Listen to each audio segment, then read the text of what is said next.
Quando você entra no estado de tensão, esse estado de tensão joga você para fora do seu cérebro racional, que é o seu lobo frontal, para esse cérebro que é instantâneo. O time dele tem uma...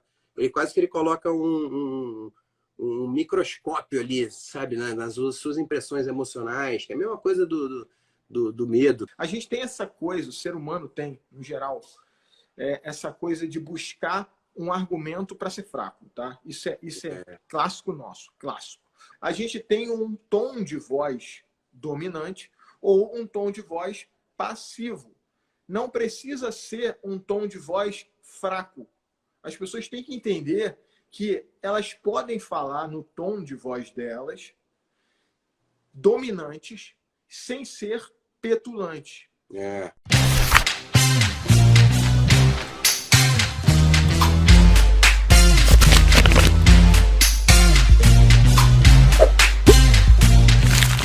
E aí, fala aí, Bruno. Fala, tudo meu bem, chapa? irmão? Tudo certo? Tudo certo, e contigo? Tudo beleza. Cara, sempre tem alguém que não está ouvindo, né, cara? A gente fica confuso nos comentários. Alguém fala, não estou ouvindo. Sempre não tem jeito. E sempre tem um que está com som baixo. É sempre uma parada nada a ver. Olha só, galera. Hoje, para quem não me conhece aqui da galera do Duda, eu trabalho com controle emocional, defesa pessoal e postura dominante. O Duda é um cara que está se tornando referência nessa área de perder a vergonha, que tem tudo a ver com o controle do medo. Duda, se apresenta aí para a galera que não te conhece. É difícil não te conhecer, né? Mas, pô, se apresenta aí. A gente está sempre conhecendo gente nova, né, cara? E a gente está sempre se apresentando o tempo todo, porque muita gente também conhece só uma pequena fração. Por exemplo, a gente estava conversando hoje mais cedo, antes da live.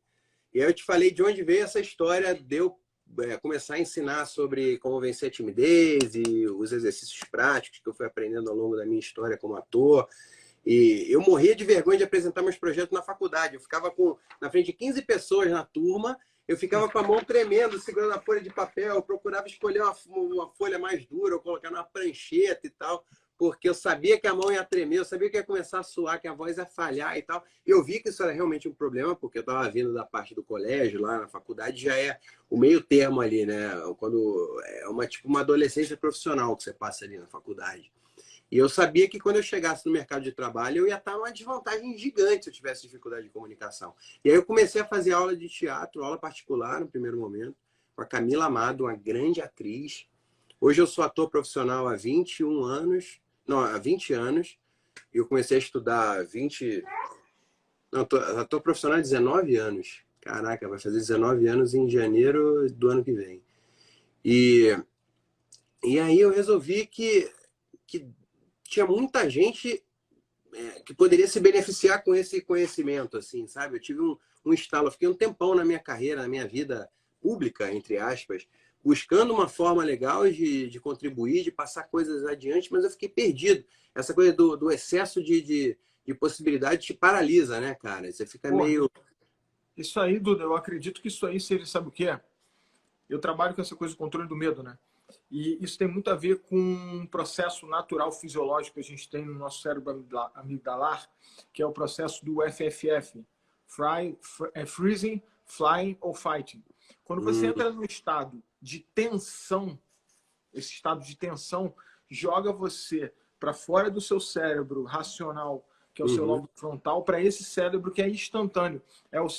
Tem um livro chamado Rápido e Devagar, que você já deve ter lido, que ele fala muito sobre isso. É o nosso cérebro rápido. Ele é feito para você agir rápido. E quando você se vê em estado de perigo, você acaba não percebendo que você tem que mudar alguma coisa, que você tem que resolver rápido a parada. O medo tem isso. Eu, quando era novo, diferente de você, eu era aquele cara que na turma, na faculdade, não fazia porra nenhuma do trabalho e chegava no dia, porra, cadê o Brunão? Meu apelido era Cigano. Lembra daquela novela que tinha o Cigano? Caraca, lembra? Meu apelido era Cigano com aquele cara. Porra, chama o Cigano para apresentar. O Cigano é foda, ele apresenta benzão.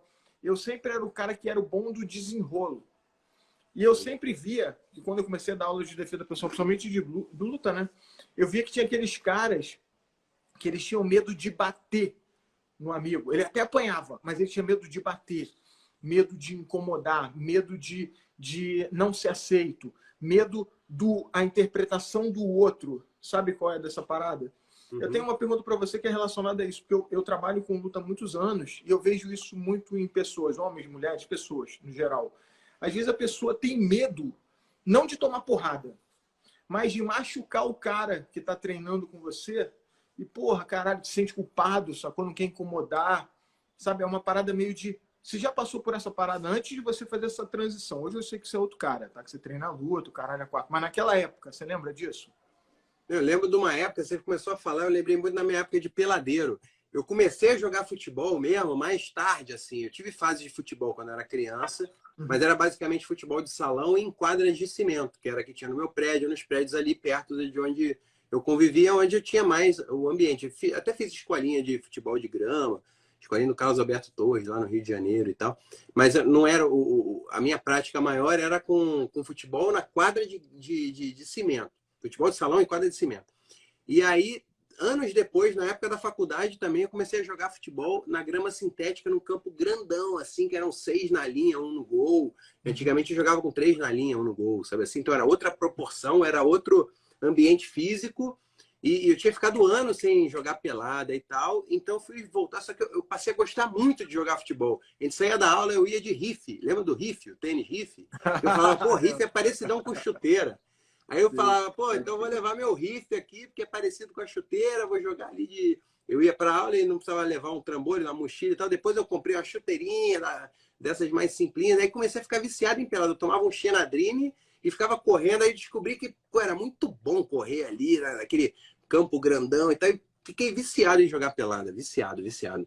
E aí, como eu cheguei meio com aquela sensação de que pô, todo mundo tem muito mais experiência do que eu, jogando pelada, nessa nova dinâmica, assim, já estava na idade adulta ali, com 17 para 18 anos, 18 para 19, por aí. Então, ali, qualquer hora que eu errava alguma coisa, ou até quando eu acertava, mas não tanto, eu ficava pedindo desculpa toda hora, que acho que tem a ver com o que você fala, né? Pra caralho. Então, pô, se você tem certeza que você fez a tua parte, não precisa pedir desculpa. Pelo contrário, você não pode pedir desculpa. É ruim para todo mundo. Você está atrapalhando, não no erro honesto que você cometeu, mas agora avacalhando a dinâmica social ali daquele time, daquela pelada, com esse excesso de pedido de desculpa, né? Aquela coisa do excesso de polidez, assim, né? Opa, com licença, não sei o quê. Isso é uma coisa que a gente tem que trabalhar o tempo todo, né? Deixa eu te perguntar, eu vou te perguntar várias paradas que tem várias dúvidas que eu tenho com relação a essa transformação. Porque eu conheço vocês, a gente estava trocando ideia aqui no WhatsApp, a gente já se fala há um tempão, já vai fazer anos que a gente se fala. Então, eu já sei qual é o resultado final, sacou? Mas o processo, eu acho que o legal é o processo, porque você criou um método. Se você cria um método, você tem um processo. E eu vou te perguntar coisas relacionadas a esse processo, beleza? Uma coisa que eu me liguei, que eu trabalho com essa parada, como eu falei para você já sabe, né? Mas para a galera que não sabe, eu sou palestrante de controle emocional, controle do medo, ensino a galera a ter esse controle dessas relações. Mas hoje em dia, eu estou reparando que existe uma mudança cultural que ela supervaloriza a fragilidade. Nada contra, são tendências. Tendências acontecem. A gente não pode lutar contra a realidade. A gente tenta trazer valores e tal, mas isso é um outro assunto. É como se fosse um sinal de força você mostrar fragilidade. Isso. Né? É mais ou menos por aí. Né? Eu não vou falar agora necessariamente se eu concordo ou não, tá? Mas Sim. Depois eu vou falar que eu não concordo. Por quê? Olha, eu sou do antifrágil. Eu sou da vibe da antifragilidade, sabe? Do Taleb, Nassim Taleb, sabe? Outra parada, do Bushido, outra parada. Mas vou te perguntar uma parada. Sabe quando o cara tá lutando com você, ele trocando e tal, e ele te acerta um golpe? Acertou um golpe. Pum! Tem algumas pessoas que elas têm uma tendência a esperar que o cara que bateu em você peça desculpas. Tipo, pô, foi mal, pegou. Você tinha essa vibe na época que você estava na retrô, sacou? Não estou falando agora, na retrô, antes de você da transição, sacou? Eu acho que tem, no teatro tem a teoria das máscaras, não sei se você conhece, que é parecida também com essa coisa dos arquétipos junguianos e tal, Sim. que basicamente assim, quando eu estou aqui fazendo a live contigo, como o ator, empresário, influenciador que dá aulas sobre como vencer a timidez, eu coloco uma máscara. Quando eu estou com a minha filha, eu tiro essa máscara e coloco outra. Eu acho que isso acontece em vários momentos. Quando você está ali na faixa branca, começando, por exemplo, a treinar jiu-jitsu. Eu voltei a treinar jiu-jitsu depois de muitos anos, quando terminou a novela do SBT em 2016. E aí, putz, eu tava enferrujadaço. Tecnicamente era para eu voltar na faixa azul, porque quando eu treinava quando eu era criança eu era faixa amarela. Mas eu falei, pô, eu não me sinto faixa azul. Eu tive um downgrade violento, eu vou voltar na faixa branca. Botei a faixa branca ali. E ali rolava isso direto, assim. Mas, ao mesmo tempo, em atividades que eu domino mais, eu sou muito mais de ir passando sem esse pudor, sem esse melindre. Né? Tipo, o que você está falando é meio que um melindre exagerado, uma coisa Sim. desproporcional que avacalha o processo de aprendizagem, avacalha. Porque muito da arte marcial tem a ver também com o contracenar com a minha arte dramática, né? Que é essa parte de um precisa do outro. Então, quando você fica com esse excesso de melindre, você está avacalhando a experiência dos dois. Eu coloco muito isso também no meu curso, que eu separo basicamente os 4 pilares que eu falo muito, que é a parte do fortalecimento das ferramentas da linguagem, que é ali a sombra, é o movimento técnico, é bater saco, é você bater no punching bag ali, fazer sequência de movimento, de esquiva, de postura, de jogo de pé e tal, que seria isso no boxe. Uhum. Depois entra a parte do assunto, que seria você saber prestar atenção no que é na escala de prioridades. O principal é manter o principal como principal, que é uma frase muito interessante que eu tirei do livro Essencialismo, que é muito maneiro também. Então, por exemplo, você está ali na trocação, o cara lançou um direto. Se você se preocupar com o possível segundo golpe que vem depois daquele, você ficar pensando em qualquer outra coisa, o golpe que você quer dar, né, quer mandar, pô, você vai tomar um direto no meio da fuça. Então você tem que. A realidade ela se impõe na tua frente e você tem que estar adaptado a poder fazer aquela visão de túnel ali, aquela visão de caçador, de águia, né?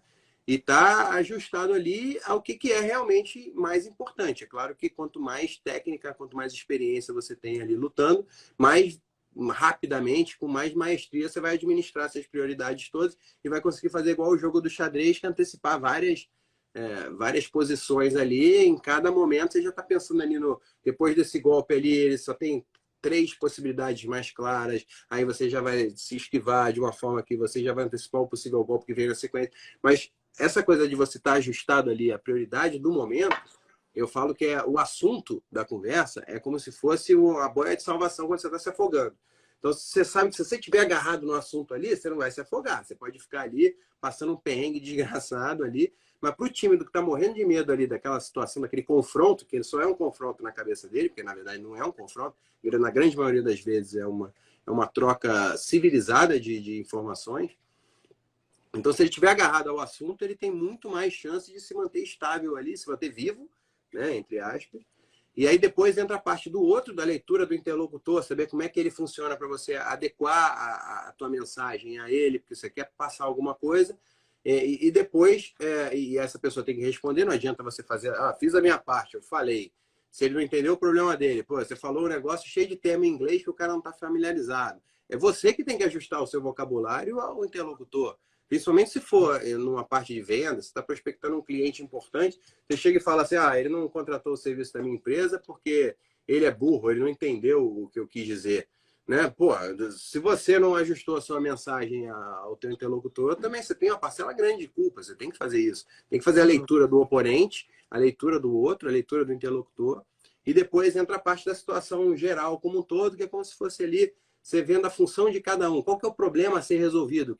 Como é que vai ser aquele trabalho em equipe, né? Pô, tem um atacante, tem o meio de campo, cada um tem uma função ali naquele jogo, né? Para fazer o gol. Todo mundo vai fazer o gol junto.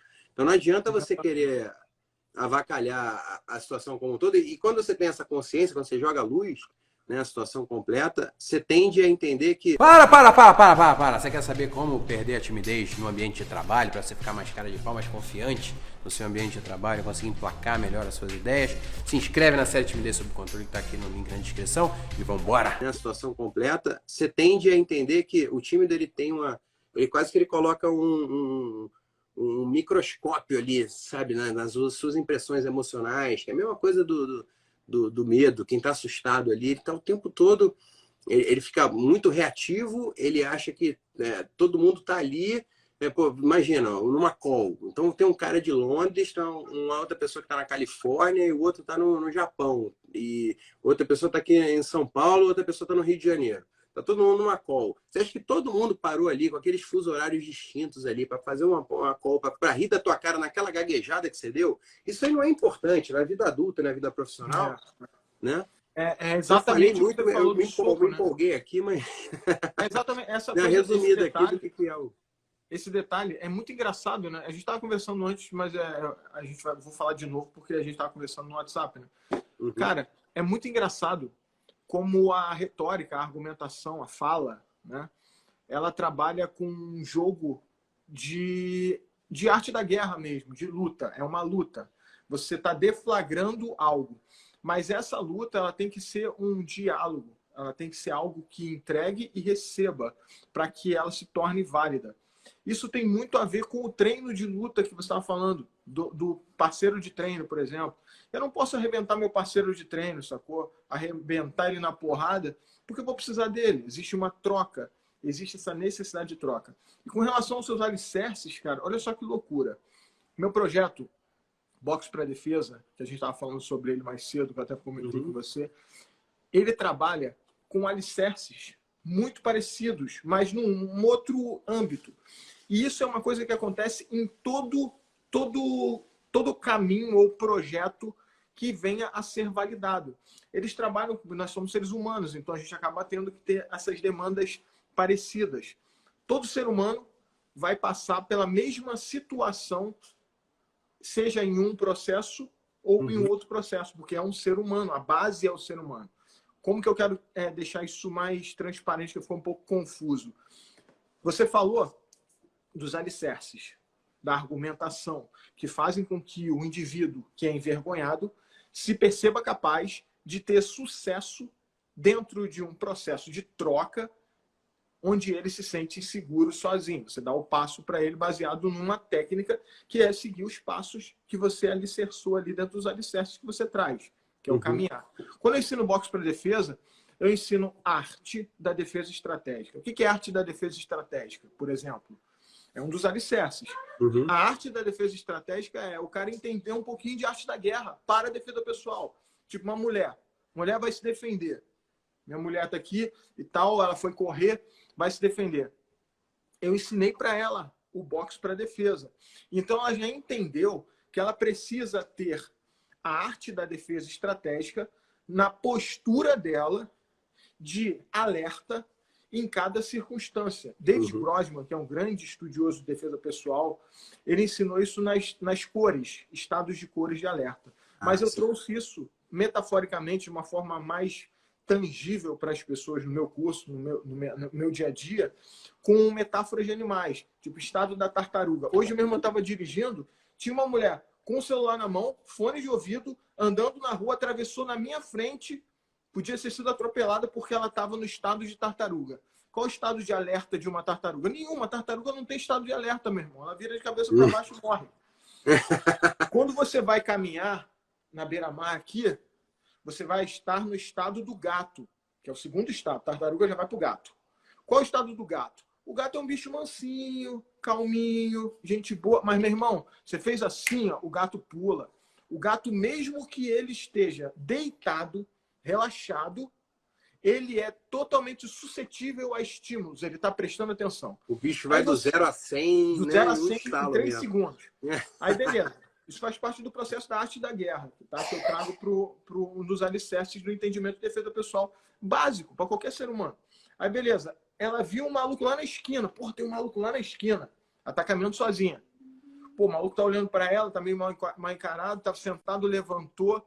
Aí ela já muda o estado para o estado da águia, já saiu do gato. Hum. O que a águia faz, Duda? A águia sobrevoa e analisa. Ela já prepara uma ação.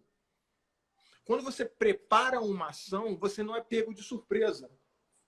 Quando você não é pego de surpresa, você pode entrar no estado do tigre, que é o estado final, que é o estado onde você já determinou o que você vai fazer e vai fazer, porque o cara reagiu de acordo com a sua prospecção, ou você volta para o estado do gato, porque você viu que nada daquilo era o que você imaginava.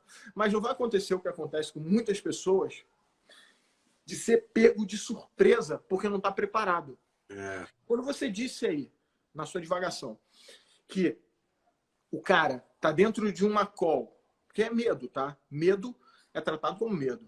Está dentro de uma call e ali dentro ele se percebe perdendo o foco porque ele gaguejou ou esqueceu o nome de um termo em inglês ou o nome de um livro em inglês. Por quê? Por falta de segurança.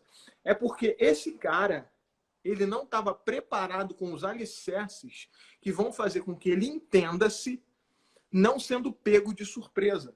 É, total. O cara tá preparado, sacou? E uma grande vantagem do tímido, de quem está assustado, é exatamente que ele tem uma energia para colocar. Que aquela energia, ela já foi inconscientemente, uma coisa veio... Ele já alocou de uma forma até forçada essa condição dele de assustado, de medo, de temor, já alocou uma quantidade absurda de energia, que se ele deixar aquilo com o fio desencapado, ele vai ficar virando ali no travesseiro, fritando na cama, não vai conseguir dormir, vai perder noite de sono, vai ficar com taquicardia só de imaginar na apresentação que ele vai ter que fazer. Então, ou seja, ele já está ali, aquela energia já foi empregada para aquele determinado episódio, aquela determinada situação. Então, o que ele pode fazer de útil é pegar aquilo e usar como combustível para ele se preparar ainda mais. Em vez de ele ficar deixando ali a mente dele funcionar igual um fio desencapado, igual, né, uma coisa inconsciente. Tem muita gente que acha que a vida é uma coisa que acontece, como se a gente não tivesse a capacidade de fazer planos. O ser humano chegou onde chegou, com essas pontes todas, com esses metrôs. Imagina construir um metrô, um aqueduto na antiguidade, né, cara? Eu lembro uma novela que eu fui fazer sobre a Turquia, os aquedutos de Constantinopla. Isso centenas e centenas de anos atrás, eles já tinham construído toda a cidade murada de Constantinopla, que tinha um monte de aqueduto embaixo da terra para chegar água dentro daquela cidade murada, que é uma fortaleza, uma cidade castelo, né? Então, ou seja, o ser humano só chegou onde chegou pela capacidade de preparação, de arquitetar coisas, né? De antecipar possíveis problemas. Então, basicamente você usar, na parte do boxe, da preparação física, você usar isso para se fortalecer, para treinar seu reflexo, treinar sua visão, além do alcance aí, a visão de Tandera aí. Né? E no meu caso também é isso, é você saber que você já vai, no caso de um bullying, né? Eu lembro que eu já sofri bullying também, já pratiquei bullying também, não me orgulho disso. Mas... Vamos falar disso aí depois. Fala, e aí entra essa parte do bullying. Pô, você já vai ficar sofrendo ali. Em vez de você ficar sofrendo por antecedência, né, com dificuldade de sair de casa, não é? Pô, vai procurar um curso online para você saber pegar os fundamentos ali mentalmente, vai praticando sozinho no teu quarto, compra um saco de pancada, bota ali, começa a fazer aula particular ou entra num grupo com pessoas mais que você já conhece. Eu fiquei anos na vida com medinho de começar a fazer Muay Thai. Eu queria entrar no Muay Thai e ficava, putz, mas eu não conheço ninguém lá, não sei o que. Eu tinha um amigo que treinava Muay Thai, fiquei enrolando um tempão. Eu só fui começar realmente a treinar Muay Thai de verdade, numa academia de Muay Thai, quando eu acabei entrando numa confusão. E eu fiquei com medo do cara querer depois se vingar de mim. Aí eu falei, putz, agora é aquela coisa que você falou, né? Da arte da guerra. Tem uma frase que eu uso muito, que é o medo da morte transforma qualquer um em guerreiro. Né? Que é aquela coisa da iminência da morte, automaticamente se aciona o tubo. É a coisa do... Claro que tem gente que vai ficar congelado, tem gente que vai querer fugir, mas às vezes você não tem como fugir. É igual o Siri que não nada, a onda leva. Exatamente. É isso aí, meu irmão. Então, cara, aí que eu falei, putz, agora não tem opção. A única... Na dúvida, não há dúvida. Essa frase eu gosto muito também, porque às vezes você está meio dividido, né? Você não tem certeza, você coloca isso. Na dúvida, não há dúvida. Aí você sente qual que é o lado que está tendendo mais E aí você fala, então, na dúvida, não há dúvida, eu vou treinar Muay Thai mesmo. Aí comecei a treinar, eu fui na academia que meu irmão treinava e comecei a fazer aula com o Gersinho Conceição, casca grossíssima ali na ABB. Academia bem raizona mesmo, com a lona toda ferrada, cheia de mosquito, maior cheiro bravo. Agora ela tá toda repaginada, a academia tá toda gourmet, tem octógono, tem tatame novinho, tá todo animal. E o Gersinho, casca grossa, brabo, lutador de MMA e Muay Thai, ali no Leblon, ali no Rio de Janeiro. Foi ali que eu finalmente comecei a fazer aula de Muay Thai. Até então, eu tinha enrolado, postergado. Mas, Duda, cara, tem umas frases, né, que são senso comum. Tipo, porra, não, eu tô no meu direito e tal. Eu tenho direito de, porra, fazer isso depois e tal. Tô na minha zona de conforto. Eu tenho direito de, porra, escolher o que eu vou fazer. Eu não sou obrigado a fazer luta, não. Entendeu? A gente tem essa coisa, o ser humano tem, no geral, essa coisa de buscar um argumento para ser fraco, tá? Isso é clássico nosso, clássico. Outra coisa que é clássica do ser humano, que eu brigo contra, igual eu falei para você, da galera que eu trabalho lá no meu curso de mentalidade guerreira. Eu brigo contra isso, que é necessariamente o cara falar, não, isso é muito difícil. Pô, muito difícil, cara. Pô, isso aí é foda, muito complicado. O pessoal adora complicar as coisas para postergar e se sabotar. Eu vou te contar uma aqui de bullying, porque você conhece a Jordana, minha filha, tem 5 anos, vai fazer 6. E, porra, minha filha, com 3 anos na escola, ela é branca, mas ela tem os cabelos cacheados e sarará. Já você tá ligado sarará? Como é muito lindinha ela, cara. É tipo cacheadona, cheiona, aquele cabelo cheio. E, pô, a gente mora aqui no sul, a galera não tem o cabelo assim, de negro, cabelo negroide. A galera toda é branca, da turma dela, todo mundo é branco com cabelo liso. E a grande maioria olho claro. Porque é uma característica daqui do sul, inclusive de Florianópolis, onde eu moro. Ela foi para a escola, chegou na escola, um moleque começou a implicar com ela. Puxava o cabelo, sabe? Aquela coisa de implicâncias étnicas. Aí o que eu falei? Falei, olha, meu amor, se ele bater em você, se defenda da primeira vez e fala com a tia. Da segunda vez, se ele bater de novo, você vai reagir. Você vai defender. Eu ensinei isso a ela vai fazer 3 anos na época. 2 e pouquinho, fazendo 3. Falei, ó, você vai fazer o bloqueio duplo para ele não acertar seu rostinho. E, ó, jab direto. Simples. Beleza. E, porra, na minha academia, eu tenho academia lá, física, e eu tenho academia em casa também. Então ela cansava de me ver. Eu tenho um ringue aqui, né? Cansava de me ver ali no ringue, treinando os meus alunos, e a porrada comendo e tal. E isso é lugar comum para ela. Mas ela ouve a aula, né? Então ela ouve e fala, não, galera, pega leve, não pode machucar e tal. Eu sempre falo isso. E ela veio falando isso aqui de maneira frequente. Eu sou contra a violência. Eu ensino as pessoas boxe para defesa. Tanto que o meu projeto é boxe para defesa. Beleza, ela foi para a escola no outro dia, o moleque veio atrás dela de novo. Ele tinha uma implicância direta com ela. Ele era de uma turma diferente da dela. Era o recreio, ele vinha atrás. Aí foi atrás dela, já tinha falado com o diretor, que todo mundo nada resolvia. Ela foi, se defendeu. Aí eu, e aí, como é que foi hoje? Eu ia buscá-la de carro, né? Como é que foi hoje, Jordana? Aí ele tentou me bater, mas aí eu me defendi e fugi para a sala com a professora. Beleza. Pô, não pode deixar. Não pode. Tá errado. O papai já explicou. No outro dia, foi para a aula. E aí, tentou te bater? Não, quando eu vi que ele estava vindo, eu corri. Ó, agilidade. Peguei a xícara no ar aqui. Spider-Man. Eu vi que ele estava vindo, aí eu corri, entrei no banheiro. Aí depois ele foi embora. Tipo assim, ela ficou fugindo dele quase que uma semana. Ele tentava e ela se defendia. Ele tentava, ela evadia, bloqueava, mas não batia nele. Não batia. Não bateu. Chegou um dia, ela estava com a amiguinha dela no escorregazinho, no parquinho.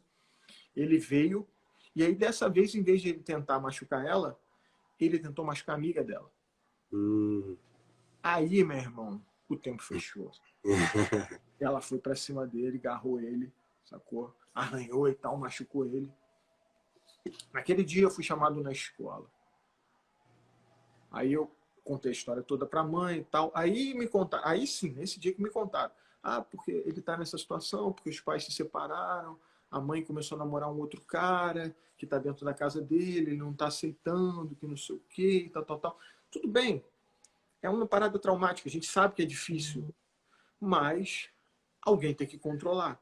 E quando o mundo civilizado não consegue controlar, olha só que coisa louca, é o nosso mundo natural, é o nosso mundo animal que vai determinar as transformações.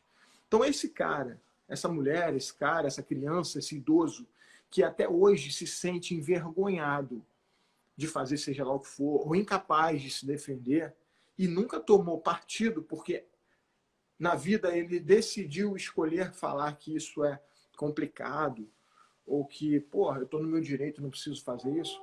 Algum momento da vida dele, em algum momento, ele vai passar por uma situação difícil, como você que tomou porrada, ou quase tomou porrada e teve que fazer Muay Thai para mudar isso, ou seja lá o que for, para que isso seja algo realmente importante e uma demanda imediata de transformação. É assim que acontece na vida. Os inteligentes se transformam a partir do cognitivo. Foi o que você fez. Tem uma necessidade, eu tenho que resolver. Como é que eu resolvo? Treinando essa porra. Beleza, vou treinar aqui. Beleza, tá resolvido, já estou me sentindo seguro. Outros não, tem que entrar na porrada. Não, essa história da tua filha é muito interessante também, porque eu demorei para entender isso. No começo da abordagem, eu falava muito mais como numa coisa direta, de benefícios diretos para o aluno. Mas depois é que eu fui entendendo que quando você está enfrentando seus medos, é aquela história de vencer a timidez, lutar para melhorar, é uma coisa que você faz não só por você, você faz isso para todo mundo, para tua família inteira vai se beneficiar de uma postura sua mais confiante. A empresa que te contratou porque confia na tua autoridade até mais do que você mesmo, né? Então, todo mundo depende de você. Pode ser que o teu parecer ali naquela reunião seja muito importante para aquela empresa não quebrar, para não perder um cliente importante. Então, o fato de você estar lutando para melhorar, lutar para vencer a timidez, é um ato de amor. É um ato de amor ao próximo. Igual a tua filha, ela acionou o tubo ali porque ela viu a amiguinha dela precisando da ajuda dela. Então, ela buscou a coisa... Porque, de repente, o que motiva ela, muito mais, porque ela fala, pô, apanhar eu aguento, igual você falou antes também. Apanhar aqui eu aguento, pô, ele vai bater, mas não vai me machucar, né? Uma coisa é doer, outra coisa é machucar.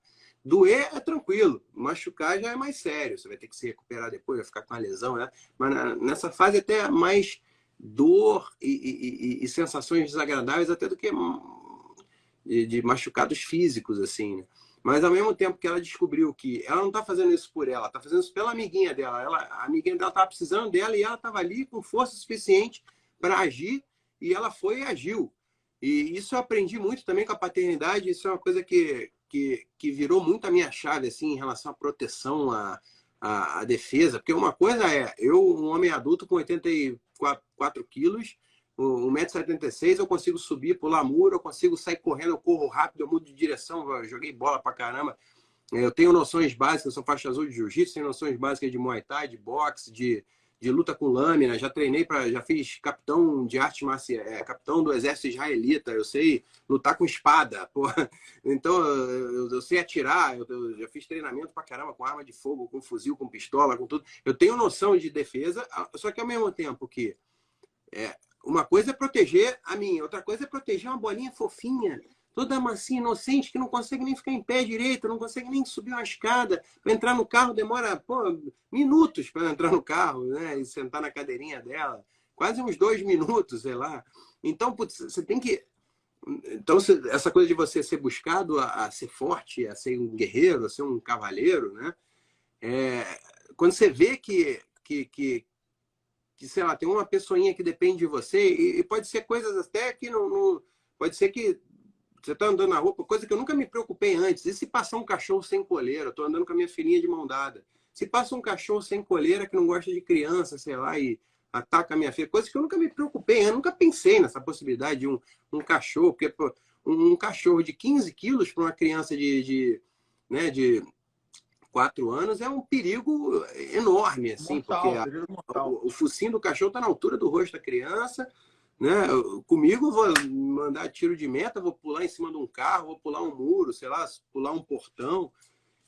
Mas quando você está protegendo, tem que proteger tanto na parte física iminente ali do confronto, né? No caso de estar com uma criança andando na rua, ou estar com a minha mãe, que é idosa e usa bengala, ou a minha esposa, enfim. E a gente já teve caso de pessoas com distúrbios psiquiátricos mandando cartas e psicólogos já entraram em contato com a gente, psiquiatras já entraram em contato com a gente já viveu essa condição várias vezes. Aliás, quando eu era criança, aconteceu isso comigo. A minha mãe era apresentadora do Jornal Hoje, da TV Globo.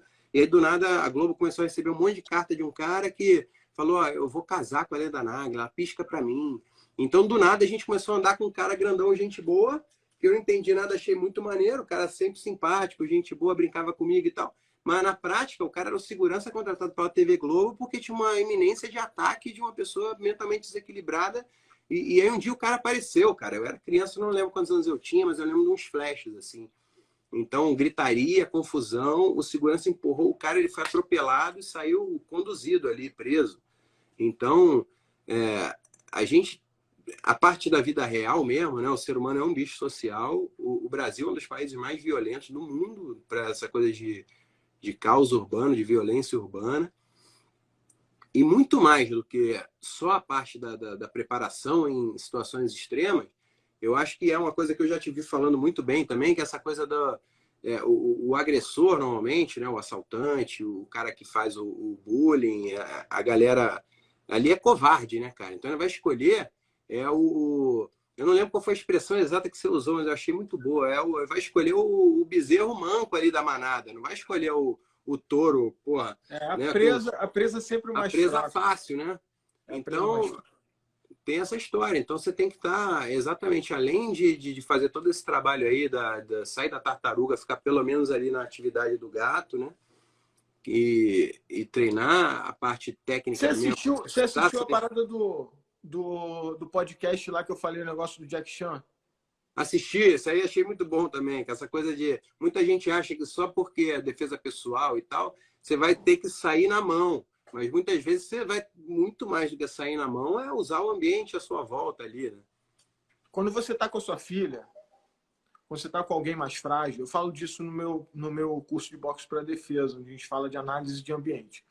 Quando você está com alguém que depende de você, a estratégia, que é isso aí, o caminho que você vai escolher, o objeto que você vai usar, potencializador defensivo ou ofensivo, vai ser uma barreira ou às vezes um objeto que você vai usar para diminuir a vantagem do seu agressor, ou locais seguros para você deixar alguém e você seguir, ou você também, em algumas circunstâncias, isso aí eu digo porque eu trabalhei como guarda-costas durante quase 4 anos, guarda-costas particular, segurança particular. Uhum. Esse cara grandão que defendeu sua mãe era eu.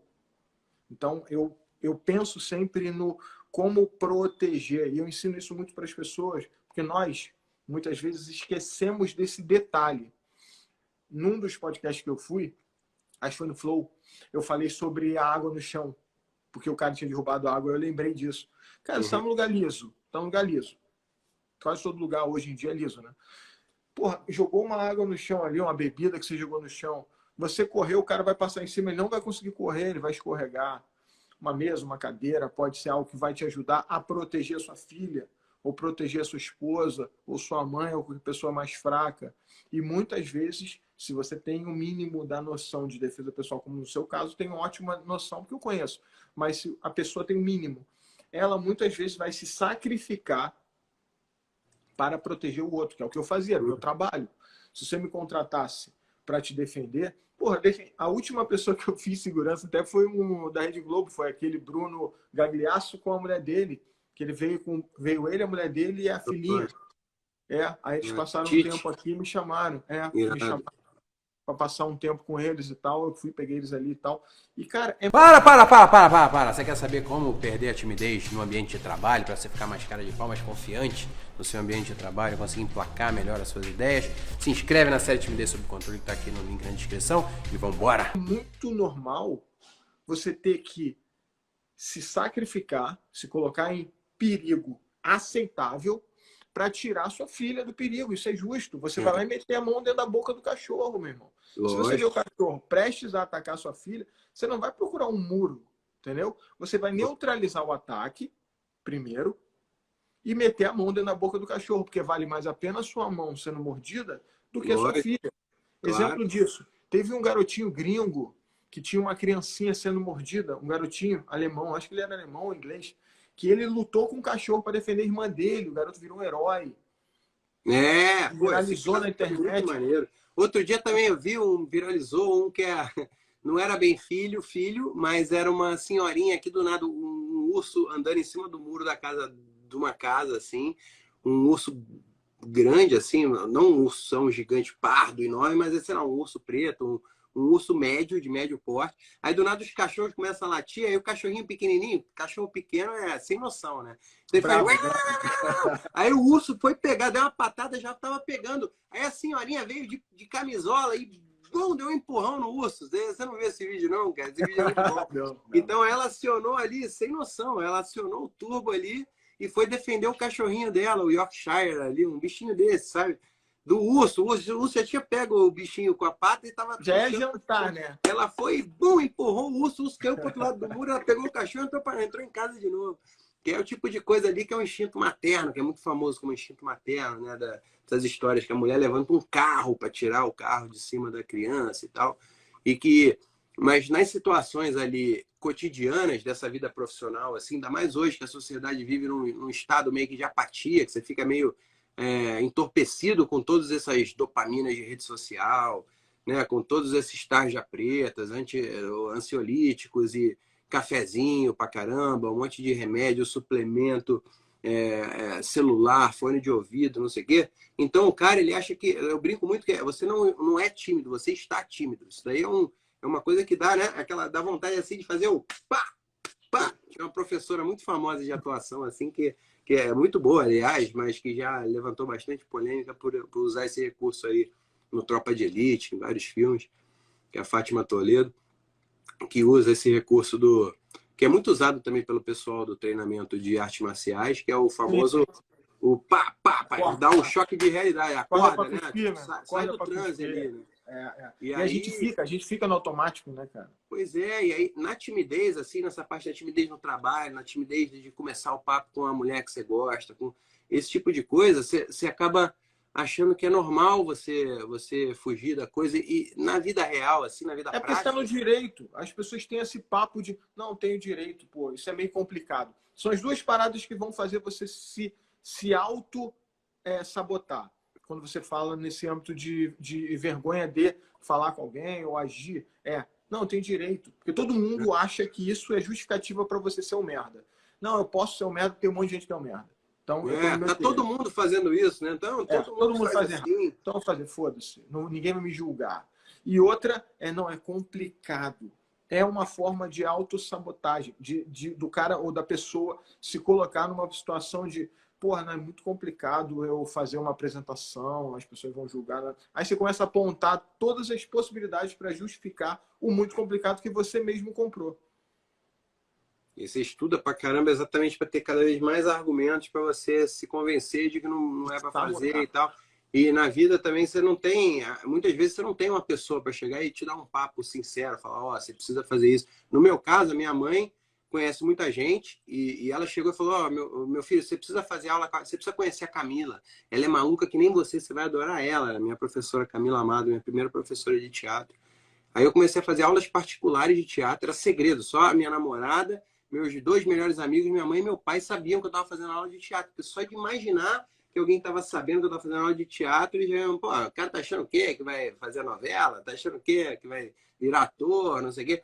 Então, imaginando julgamentos hipotéticos, mas pelo menos eu tive coragem. Eu tive a pessoa que deu aquele toque ali, né? Boa, a pessoa que me muito próximo, me deu aquele tapa na cara ali, mais ou menos choque de realidade, me colocou na cara do gol, tocou a bola para mim ali, podia ter feito o gol sozinho, podia ter saído fora, não, ela me deu ali para eu marcar o meu golzinho ali, pé da linha, né? Já tinha passado pelo goleiro, deixou a bola ali só, botei para dentro ali, comecei a fazer aula de teatro e comecei a vencer vários desafios pequenos.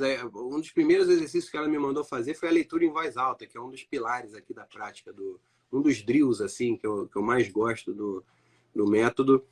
E aí começava a ler em voz alta na frente da professora, ficava pô, suando, quente ali, bem nervoso, torcendo para ela me dar qualquer desculpa para eu parar aquele exercício, aquela prática ali, desconfortável. Que é quando o cara tá ali também, né, treinando ali com o ombro queimando, doido para você interromper um round ali, porque ele tá ali com, né, sem gás nenhum, mas sem capacidade respiratória, com o ombro queimando, parece que né, tá com fogo ali dentro do ombro, cheio de areia no ombro, de tanto tempo que ele tá ali, jab direto, jab direto, jab direto. E aí, e tem aquela pessoa que vai e fala para você, não, vamos embora, tá na metade ainda, né? Segue com o treino aqui, vai fazendo. Eu lembro de uma coisa que ela me fez fazer, aí várias pessoas famosas também faziam aula lá, e isso deixava ainda uma aura mais misteriosa, assim, ela parecia meio que uma bruxa, sabe? Ela tinha a sala dela no escritório, cheio de livro, assim, a janela toda dava para uma mata atlântica, lá o Rio é cheio disso também, né? Acho que aí em Floripa também tem bastante isso, assim, a mistura da cidade com a natureza e tal. E aí, às vezes, ela chamava alunos do horário seguinte para participarem da aula ali como ouvinte. E aí eu morria de vergonha mais ainda, mas ela fazia isso de propósito, né? Fazia tudo parte do método e tal. Aí uma vez ela chegou e me fez fazer um exercício de cantar qualquer música. Canta uma música que você gosta aqui. E aí era uma VJ da MTV, que era famosona na época, Cris Nicholas. E aí eu fiquei ali tentando inventar um monte de desculpinha de que eu não lembrava música nenhuma, não sei o quê. Ela me botou no corner e falou, parabéns para você, todo mundo sabe cantar, né? Então você vai cantar parabéns para você. Aí quando eu vi, eu tava parabéns pra você, cantando pra VJ da MTV que tava bombando na época, assim. E é o tipo de treinamento que vai te deixando mais casca grossa, né, cara? Você vai aguentando o ridículo ali. Vai aprendendo. Ó, uma parada que eu falei numa palestra que a gente tava fazendo, não foi nem na palestra, foi no workshop de controle do medo, né? Uma menina tava falando alguma coisa que ela tinha medo, que não sei o que ela travava, tal, medo de barata. Aí eu falei pra ela uma parada, porra, ninguém sabe, né? Uma parada minha. Eu tinha medo de cigarra. Tá ligado aquela cigarra que fica na árvore, né? Gritando pra caralho. Aquele barulhinho. Porra, barulho fudido. Quando eu era moleque, a gente tinha mania de pegar a cigarra na árvore e amarrar uma cordinha nela. Não sei se você já fez essa porra. Eu já ouvi. Aí você fica voando com aquela porra. É uma parada muito doida, coisa de criança do interior, né? Aí amarra uma cordinha, aquela parada sai voando e tal. No meio dessa brincadeira de pegar cigarro, os meus amigos, na época, podiam fazer bullying, tá? Era normal. Meus amigos pegaram e encheram uma sacola de cigarra. Sacola de supermercado. Botaram dentro da minha blusa. Meu irmão, eu moleque, aquele monte de cigarro dentro da minha blusa. Me arranhando, eu tentando tirar e tentando não conseguir tirar a blusa, caindo no chão, aí esmagava a cigarra, me furava. Meu irmão, depois daquele dia, eu era moleque, devia ter uns 7, 8 anos, a gente aprontava pra caramba. Depois daquele dia, eu peguei um medo desse bicho, um medo de ouvir o barulho. E você falou do Batman no começo da live aí, se você fosse virar um super-herói, você ia ser o Homem-Cigarro. Homem-Cigarro. Meu irmão, ouvi o barulho da cigarra, tremia. Mas, meu irmão, eu não podia ser um homem com medo de uma porra do inseto que eu tinha total controle sobre ele. O que eu fiz? Eu fiz uma experiência comigo mesmo. Eu comecei a me aproximar do meu objeto de medo. Eu primeiro chegava perto da árvore, onde elas ficavam cantando no quintal. Depois, em vez de chegar só perto da árvore, porra, tentava pegar uma. Aí, porra, pegava uma, morrendo de medo. Aí botava na mão assim, ó, tremendo, botando na mão e soltava para ela voar, para eu ouvir o barulho dela voando, porque eu tinha medo do barulho também. Aí, pô, depois eu pegava uma e segurava na mão e deixava ela voando na minha mão para ela fazer aquele... Trrr. No último momento eu consegui botar uma cigarra dentro da minha blusa, acabou o medo. Isso se chama fenomenologia. Foi de onde surgiu a ciência. É um processo de fisiológico de transformação e de análise do processo que gera o gatilho e da transição de controle meu diante do gatilho. É um caminho natural de transformação que você passou por isso, muita gente passa e que eu tento trazer para os meus alunos, tento trazer para as pessoas, inclusive, que me seguem lá no Instagram. Cara, eu faço lives, eu faço processos de passo a passo. Para quê? Para tentar fazer a galera quebrar esses paradigmas que elas se veem e não conseguem se permitir se aproximar de novo. E o que é o limitador para que essas pessoas se aproximem de novo das limitações dela? A postura natural de que tudo pode, então eu não preciso fazer nada para mudar. Cara, eu vou fazer uma outra pergunta para você que eu estava segurando para fazer agora, mais para o final. Hoje em dia, a gente está com uma carência muito grande, Duda. Você está se tornando agora, está trabalhando, estudando para se tornar uma referência, uma autoridade. E eu falei com você, você é um cara que é um ídolo. É diferente de autoridade. Agora você está trabalhando do lado de autoridade. Uma pessoa que passou por uma experiência, como eu, da cigarra, e conseguiu superar e tem o passo a passo para as pessoas seguirem e superarem também. Isso é autoridade. Cara, hoje em dia a gente precisa de autoridades. A gente precisa de referenciais. São pessoas que são exemplo de alguma coisa que nós, seres humanos, precisamos aprender. Só que a gente vive numa porra de uma realidade onde tem homens se maquiando, sacou? É uma confusão mental. As pessoas têm referenciais onde o homem tem que ser frágil, porque ser frágil é bom. Se o homem é muito masculino, não, é ruim ser muito masculino. Isso gera uma confusão referencial para as pessoas que buscam quem seguir para ter um norte. Pô, hoje eu estava conversando com a minha tia, cara, e aí um estalo também que rolou, que era o seguinte, eu tô com dor na cervical, aí eu já tive dor na lombar, aí comecei a fortalecer a lombar, aí eu senti agora que o elo mais fraco da corrente, que era a lombar, migrou para a torácica, com as escápulas e tal, e para a parte da cervical, assim. E aí, a gente tá o tempo todo também mexendo no telefone, com aquela postura horrível, né, cara? Todo torto, aí senta, parece que derrete na cadeira, assim, todo troncho e tal. E, ao mesmo tempo, a postura excelente ali do corpo humano é você andar altivo, né? Ali como um filósofo grego antigo, um guerreiro, né? Aquela coisa do andar assim. Só que isso parece que você é arrogante, né? Você fica andando na postura correta, parece que você é soberbo, é pedante, é arrogante e tal. Só que ao mesmo tempo que quando você trai a sua essência, você vai definhar, né, cara? Você vai sentir muita dor, vai perder toda a tua potência, porque quando você está com uma dor na coluna, você pode estar com um preparo físico ótimo, mas você tem uma crise na coluna, você vira uma velhinha, né, de muleta ali, de bengala, você perde totalmente a potência. Então tem muito a ver isso também, né? O tom da voz, lembra que você falou comigo? A gente estava falando sobre essa coisa da oratória e tal, que eu falei que eu tenho esse lado também da oratória quando eu falo de linguagem dominante na defesa pessoal. Eu falo mais na defesa pessoal, que é meu lugar de fala ali. Sim. E você estava falando do seu processo também de linguagem, o quanto isso é importante.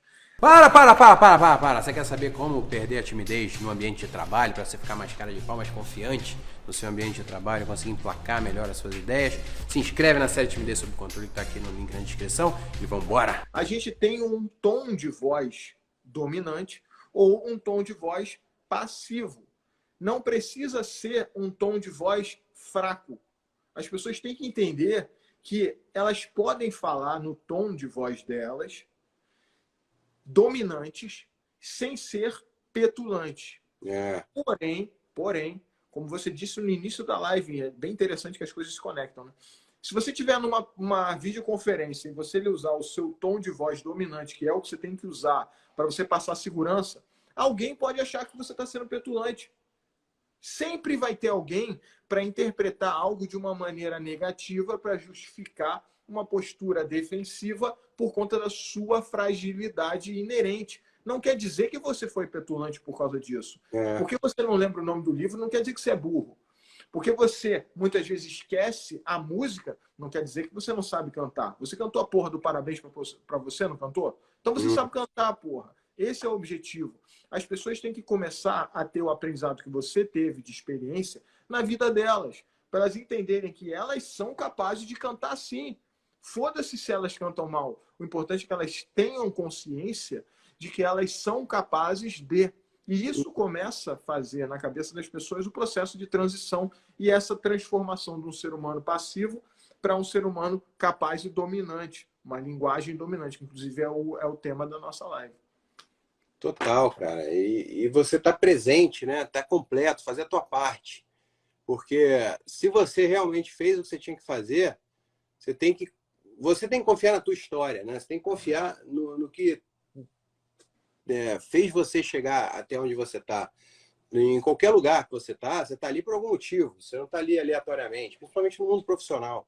Você está ali para resolver um problema que você realmente ficou anos para estudar, para fazer aquilo, para se tomar a autoridade daquilo, tomar a ciência daquela faculdade ali, daqueles assuntos, daquele nicho que você é autoridade. E tem gente que pensa também que é para você fazer essa coisa do cara que vira à noite estudando para a prova, em vez de estudar ao longo do ano, né? Porque não tem milagre. Se você realmente não fez a sua parte ao longo dos últimos meses, você ficou 2 meses procrastinando num trabalho. E aí você acha que magicamente você vai ter uma fórmula mágica para ser uma pessoa dominante na reunião, sendo que você não tem o principal, que é o conteúdo, né? Então você vai chegar ali, por mais que você fique 2 horas se preparando para aquela reunião, anote um monte de coisa, tem as suas colinhas ali e tal, a chance de você chegar lá e realmente exercer uma presença dominante é muito baixa porque você não fez a sua parte. A gente não consegue enganar a gente mesmo, né, cara? Não. Quando a gente não faz a nossa parte, Eu sou exemplo disso aí. a gente sabe disso. A congruência toda tá ligada exatamente nessa união de fatores, né? Então, Eu sou exemplo dessa parada aí. Lembra que eu falei para você antes que eu era o cara que chegava na faculdade sem ter feito o trabalho e apresentava? Aí o que acontecia quando eu fazia isso? Eu não era o cara que tinha vergonha de apresentar, eu era o cara que desenrolava. Mas eu estava sempre na mediocridade, porque a mediocridade é aceita. Quando você entra numa universidade ou num ambiente de trabalho, as pessoas não são cobradas de dar o melhor delas. Elas são cobradas de dar um pouquinho acima da média ali para já ser aceito pelo mercado de trabalho. Porque a grande maioria das pessoas que estão no mercado de trabalho, estão competindo entre si, ou na luta, ou na vida pessoal, inclusive, elas estão acostumadas à mediocridade, que é a média. Porque é o que todo mundo aceita, porque todo mundo dá e todo mundo sabe que vai receber em troca. No relacionamento, você espera que a pessoa te ofereça o mesmo que você deu para ela. Não mais do que você deu para ela. Você até se assusta se a pessoa te oferece mais. No trabalho também é assim. Quando que eu comecei a ter uma transformação na minha vida? Quando eu comecei a perceber isso que você deixou bem claro, nessa sua parte final aí, que é muito interessante, que a gente só consegue transformação quando você começa a colocar na receita do bolo, daquilo que você está acostumado a fazer de maneira comum, algo que você não se preocupou em fazer. Por exemplo, foi quando eu comecei a entrar nos trabalhos da faculdade, nos projetos de trabalho que eu tirava de onda na hora da apresentação, com conteúdo também de estudo, com um alicerce de segurança teórica para que eu conseguisse argumentar, porque eu já era bom no argumento. Mas se eu não tivesse um alicerce teórico fundamentado, eu não ia ter como manter o meu argumento, por melhor que ele fosse, na falácia. Ia ser só coisa vazia. E aí a gente tem a transformação. Isso pode ser na sua vida pessoal, isso pode ser no seu treino. Por exemplo, cara que treina, faz dieta, mas faz meia boca. Ele vai ter um resultado meia boca. Às vezes um resultado meia boca é legal de se ver no espelho, mas ele nunca vai saber qual é o potencial dele. Ele sempre vai se sentir frustrado e incapaz, não realizado. Exatamente. O talento pode ser uma maldição, né, cara? Que você fala que, chegando lá eu dou um jeito, pô, chegando lá, deixa comigo, pô, me viro. Ali eu boto a galera dou um somebody love lá, enrolo todo mundo, tá tudo certo.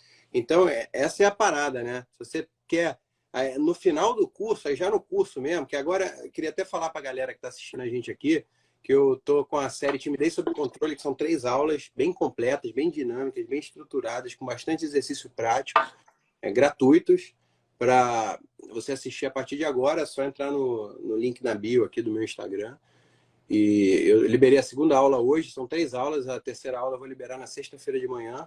Então agora já tem a primeira aula, você já tem um monte de exercício prático, a segunda também com a base teórica ali, maneira estruturada, mas com muita prática, porque eu coloco muito essa coisa de corrigir o ciclo vicioso assim da vida do tímido, né? Porque quanto mais tímido o cara ficou, a mulher ficou, mais ela deixou de levantar a mão para perguntar o que ela queria saber, para se posicionar, para colocar as ideias. E ela vai entrando num espiral ali, né? Que ela vai, daqui a pouco ela vai ser cada vez menos chamada para participar, menos lembrada, menos convidada, vai ocupar posições cada vez menos de destaque. Isso daí vai colocando ela cada vez mais travada, e ela vai se acostumando. Tem essa parte toda que a gente estava falando também. Então, às vezes o talento pode ser muito ardiloso, pode ser muito perigoso também. Eu também já cometi vários deslizes depois que também comecei a me sair bem nas cenas das novelas e tal. Eu fiquei naquela de, chegando lá eu dou meu jeito. Aí teve vários momentos que eu perdi assim, esse foco de estudar bastante, me preparar bastante. Porque eu acho que essa parte técnica, ela é tão importante que você tem que... A técnica para você... Porque tem coisas, por exemplo, no começo, quando eu comecei a estudar a arte dramática, eu falava, putz, eu não gosto desses atores que falam muito assim, e todo mundo sabe que ele está atuando, e as palavras são perfeitamente articuladas na boca, né? Eu não gostava desse estilo. Então eu falava assim, então eu não quero treinar essa parte técnica aí, porque eu não vou usar, porque eu quero partir para uma linha muito mais naturalista. Aí minha professora puxou minha orelha e falou assim, a técnica, primeiro você domina, primeiro você aprende, depois você transcende, depois você descarta.